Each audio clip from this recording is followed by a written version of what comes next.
Вы хотели бы взять интервью у рыцаря, жившего много веков назад, жившего в мире разительно не похожем на наш?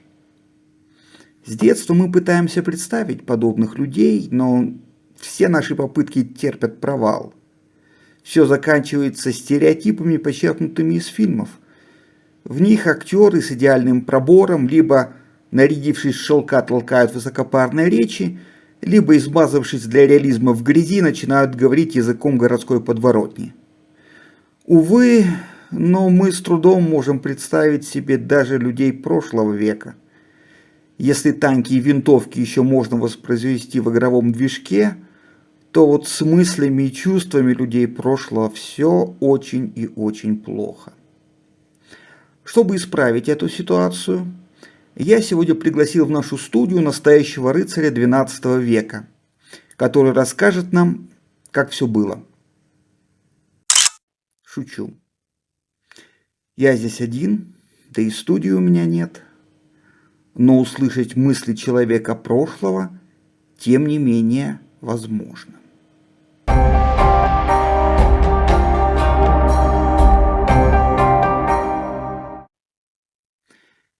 Передо мной уникальная книга. Мемуары сирийского рыцаря XII века Усамы ибн Мункыза. Когда разрозненные листы книги назидания были найдены в библиотеке Эскориала, историки не могли поверить своим глазам. В их руках оказалась автобиография средневекового арабского рыцаря Фариса, лично знавшего и Мададдина, Ширкуха и самого Салахаддина. Это была не придворная история, а именно сборник воспоминаний, написанный непосредственным участником событий. Язык Усамы прост и безыскусен, но события, о которых он пишет, описаны столь живо и натуралистично, что подчас становится страшно. Сегодня мы познакомимся с человеком, жизнь которого сама по себе могла бы стать сюжетом для фильма, способного приковать вас к экрану.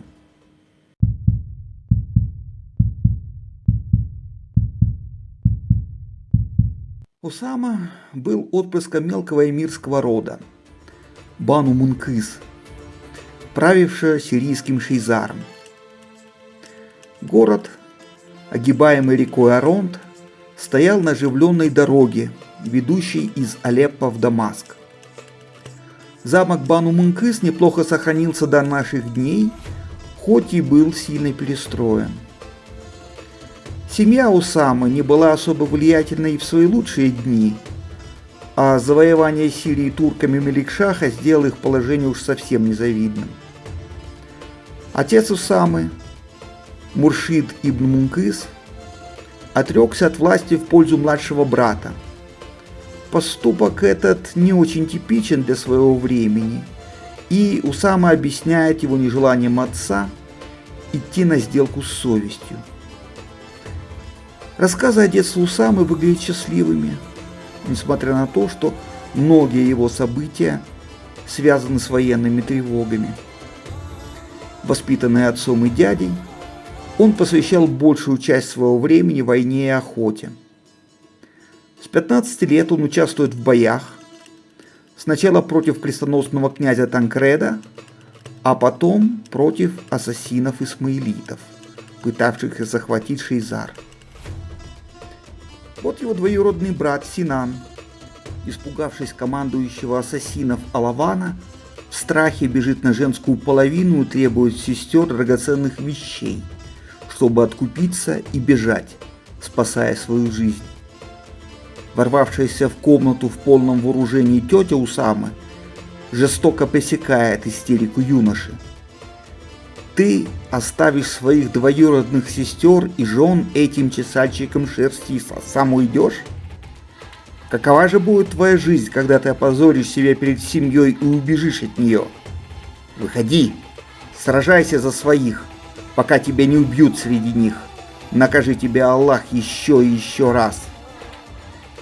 Бесстрастный Усама не добавляет ни слова осуждения, и пишет, что после этого брат стал славнейшим из всадников. Храбрость и трусость, жестокость и благородство. Он описывает со спокойствием и бесстрастностью человека, который много повидал на своем веку. В это же время в башне замка мать Усамы, раздав слугам мечи, заперла двери в комнату и вывела его сестру на балкон, возвышающийся над пропастью. «А что здесь делает моя сестра?» – спросил Усама, когда бой был окончен. Мать отвечала: «Если бы я увидела, что бытыныты добрались до нас, я бы сбросила ее в долину. Лучше мне видеть ее мертвой, чем в плену у этих мужиков и шерсточесов». Вот такими были Бану Мункыс. Опасность в воспоминаниях Усамы – обыденная вещь, которая может случиться в любой момент. Она лишь оттеняет счастливые моменты в жизни его большой семьи. Спустя годы Усама вспоминает об этом времени с теплом и ностальгией. Однако и внутри семьи все было непросто, и за внешним единством кипели страсти и плелись интриги. Усама пишет, что на одной из охот он, рискуя жизнью, у всех на глазах убил льва, и весь вечер семья чествовала его храбрость. Однако ночью к нему в комнату пришла его бабушка. «Я не сомневался, что она пришла поздравить меня», — вспоминал Усама. «Я вышел ей навстречу и поцеловал ее руки, но она сказала мне с раздражением и гневом: „О, сынок, что понесло тебя на эту беду, где ты подверг себя опасности и свою лошадь, и сломал свое оружие? Нерасположение и злоба против тебя в сердце твоего дяди только увеличится“. «Но, госпожа, я подвергал опасности жизнь только для того, чтобы приблизить к себе сердце своего дяди». «О нет, клянусь Аллахом», — отвечала она, — «это тебя не приблизит к нему, а только еще больше отдалит и увеличит его злобу к тебе». Я понял, что бабушка, да помилует ее Аллах, давала мне в этих словах хороший совет, и она была права, клянусь жизнью. Такие женщины действительно матери мужчин, пишет Усама. Поскольку Бану Мункыс были слишком слабы, Усама покидает Шейзар, чтобы служить могущественному Имад-ад-Дину Зенги. На этой службе он лично знакомится с героями нашего предыдущего рассказа, братьями Аюбом и Ширкухом. После смерти отца отношения с дядей портятся. Бабушка окажется права. Способный, талантливый племянник, приблизившись к Имад-ад-Дину, стал слишком опасен для официальных наследников Бану Мункыс. Дядя закрывает двери Шейзара перед Усамой и даже изгоняет из города его мать и братьев. Для молодого воина это будет страшный удар. Дядя воспитал его как воина и был для него живым примером. Как Адам, изгнанный из рая, Усама пронесет тоску по Шейзару и семье через всю свою жизнь. Жестокая судьба не даст ему шанса на примирение.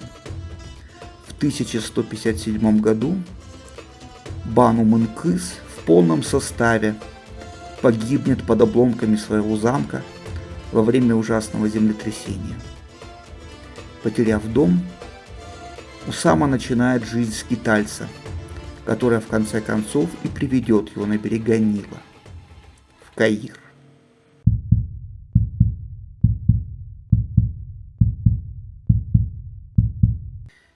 Гонимый нуждой, Усама отправляется в Дамаск, которым правят противники его бывшего господина, династия Буридов. Будучи врагами Имад-ад-Дина, они устанавливают вынужденный союз с королевствами крестоносцев, и на долю нашего героя выпадет задача по поддержанию союза с Иерусалимским королевством. Поездки туда становятся для Усамы школой дипломатии, которая очень пригодится ему в жизни. В будущем он не раз будет оказываться в тяжелых ситуациях, когда его покровители будут под ударом, и каждый раз изворотливый Усама будет готов к переменам. Ему неизменно будет чего сказать и что подарить победителю. В лагере врага у него всегда будет друг. Увы, но моральная безупречность будет не по карману шайзарскому изгою, и он будет выживать как может. Близкое общение с франками произвело на Усаму сильное впечатление. Он то презирает их, то восхищается ими, но чаще всего попросту не понимает. Общение с теми, кто уже давно жил в Святой Земле, дается Усаме намного легче.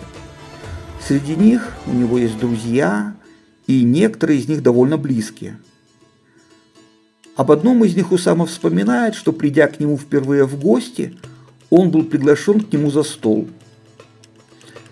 Это был один из старожилов, прибывший сюда во время первых походов франков.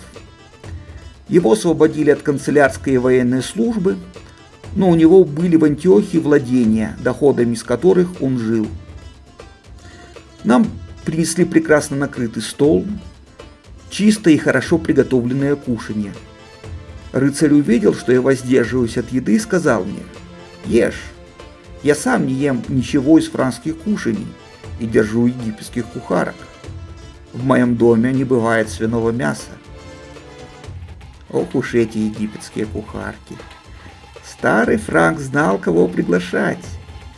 У нас еще будет возможность поговорить об их удивительных талантах, но это сюжет для отдельного выпуска. Эта мимолетная встреча за столом спасет Усаме жизнь. Однажды на рынке к нему пристала франкская вдова, кричавшая, что Усама якобы убил в схватке ее мужа. Собравшаяся толпа была готова растерзать его, когда появился франкский знакомый Усамы и, соврав, что юноша-купец, разогнал толпу. Мое спасение от смерти было следствием того, что я у него поел. Философски резюмирует Усама. Такие случайности не раз будут спасать нашего героя, и вера в судьбу в Усаме будет очень крепка. В современном упорядоченном мире подобные суеверия могут вызвать улыбку, но только пока колесо истории не наскочит на очередной камень. С другой стороны, новоприбывшие пилигримы вызывают у Усамы только отвращение. С большим трудом достигшие Иерусалима, они переполнены религиозным чувством, рассказами об нечестивых сарацинах, и часто они не в себе. Один из таких понаехавших, увидав, как Усама молится в маленькой мечети в Иерусалиме, цитата, «ворвался ко мне, схватил меня, повернул лицом к востоку и крикнул: молись так!» К нему бросилось несколько человек-тамплиеров и оттащили его от меня. И я снова вернулся к молитве. Однако этот Франк ускользнул от них и снова бросился на меня. Он повернул меня лицом к востоку и крикнул: так молись! Тамплиеры опять вбежали в мечеть и оттащили его. Они извинились передо мной и сказали: это чужестранец, он приехал к нам на днях из франкских земель и никогда не видел, чтобы кто-нибудь молился иначе. Усама вспоминает: меня очень удивило выражение лица этого дьявола, его дрожь и то, что с ним сделалось, когда он увидел молящегося по направлению к югу. Глубина сословных различий у франков также удивляет нашего героя. У франков, да покинет их Аллах, нет ни одного из достоинств, присущих людям, кроме храбрости. Одни только рыцари пользуются у них преимуществом и высоким положением. У них как бы нет людей, кроме рыцарей. Они дают советы и выносят приговоры и решения. привыкший к суду, проводимому или профессиональными судьями кади, или лично монархом, Усама был шокирован системой правосудия франков. Когда король Фулька получил от него жалобу на порчу скота мусульман одним из его баронов, вопрос был прямо на глазах у Усамы решен коллегией 7 рыцарей. Не без удивления Усама описывает и обычай судебного поединка, известного в мусульманском мире, но очень слабо распространенного. Со временем внутренняя борьба партии в Дамаске обострится, и Усаме придется проститься со своими буритскими покровителями и отправиться дальше, на юг. Его ждал Каир, роскошный, богатый и смертельно опасный.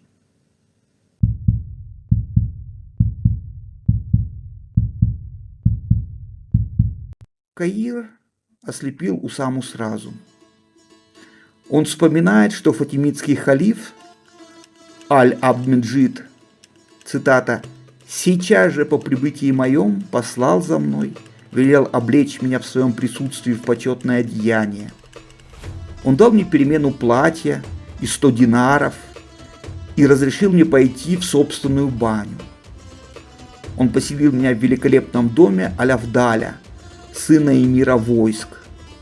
Там были циновки, ковры и полное домашнее обзаведение с медной утварью. Все оставалось в полной исправности.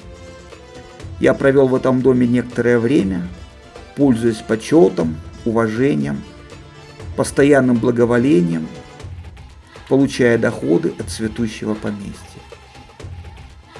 Прекрасное место, если не считать того, что это был дом покойника, визиря Аль-Авдаля из рода армянских полководцев, погибшего от рук заговорщиков.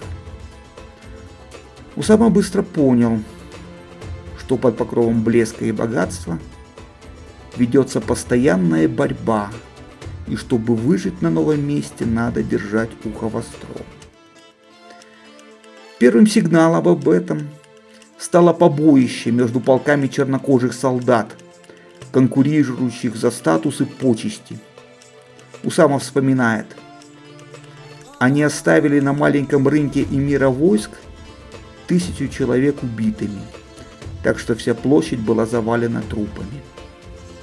Мы проводили ночи и дни вооруженными, страшась нападения на нас джуишитов, которые совершали такие дела еще задолго до моего приезда в Египет.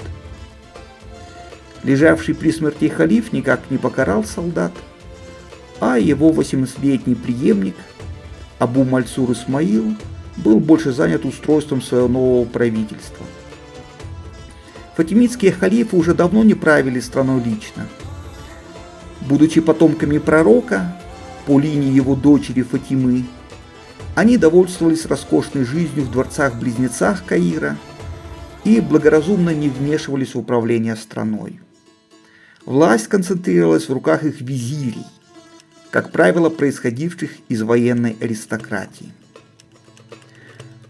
Новый халиф сделал ставку на престарелого Наджмаддина и представил его как нового визиря эмиром, командиром полков. Они признали это назначение, но тут же воспротивились желанию новой власти покарать опального эмира Ас-Салара и покинули дворец, чтобы поддержать его. Новый халиф, будучи не в силах сопротивляться открыто, тайно отправил своего визиря с большой суммой денег в Нижний Египет, чтобы собрать войско. Ас-Салар вошел в Каир и при поддержке эмиров объявил себя новым визирем. Он приказал Усаме быть подле него и переселил в свой дом вместе с несколькими другими командирами. Воистину, держи друга рядом, а врага еще ближе.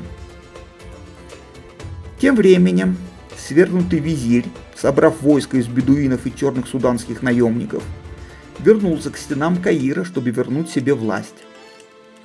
Но в битве у Даляса Войска Ас-Салара держали верх, разбив Наджмаддина. Голову последнего привезли в Каир халифу в качестве доказательства низких профессиональных качеств старого визиря. Халиф утвердил Ас-Салара в качестве нового, но, затаив обиду, попытался организовать его убийство. Однако это покушение было раскрыто, и Усама стал невольным свидетелем его провала. Я видел в тот день удивительную вещь. Один из негров, который участвовал в этом деле, убежал в верхнее помещение моего дома, а люди с мечами преследовали его. Он поднялся в комнату, расположенную очень высоко. Во дворе дома росло большое дерево небк. Он спрыгнул с крыши на это дерево и повис на нем. Потом он спустился и спрятался в одной из комнат за кучей утвари. Те, что преследовали его, приблизились, но я закричал и послал слуг прогнать их. Затем я подошел к этому негру. Он снял платье, которое было на нем, и сказал: «Возьми его себе». «Оно мне не нужно», — ответил я. Затем я вывел его и послал с ним несколько своих слуг. Так он спасся. Потом я сидел на каменной скамеечке перед входом в мой дом. Ко мне подошел какой-то молодой человек, приветствовал меня и сел. Я увидел, что он хорошо говорит и держится. Он стал беседовать со мной, но его позвал какой-то другой человек, и он ушел вместе с ним. Я находился рядом с дворцом визиря и видел, как только молодой человек предстал перед Ас-Саларом, тот приказал отрубить юноше голову, и он был казнен. Мой слуга сказал мне потом, что погибший подделывал государственные печати. Вот таким Усама увидел Каир. Богатым, прекрасным и кровавым. У этого города было много имен. Его называли Матерью мира, городом тысячи минаретов, вратами Востока.